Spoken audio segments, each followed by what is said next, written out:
અમરેલી જિલ્લામાં સતત 8મા દિવસે પણ વરસાદી માહોલ યથાવત જોવા મળી રહ્યો છે. રાજુલા પંથકમાં બીજા દિવસે પણ વરસાદ નોંધાયો છે.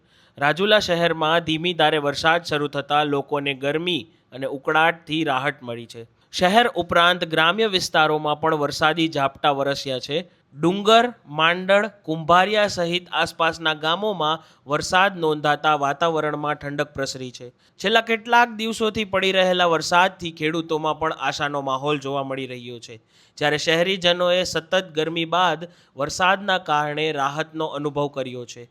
અમરેલી જિલ્લામાં વરસાદી માહોલ યથાવત રહેતા ચોમાસાની ગતિવિધિઓ વધુ સક્રિય બનતી જોવા મળી રહી છે. તમારા ગામમાં કેવો વરસાદ છે અમને કમેન્ટમાં જરૂર જણાવજો. અને આવા જ વધુ અપડેટ માટે સોમાનની ચેનલને લાઇક, શેર અને ફોલો કરવાનું ભૂલતા નહીં. નમસ્કાર.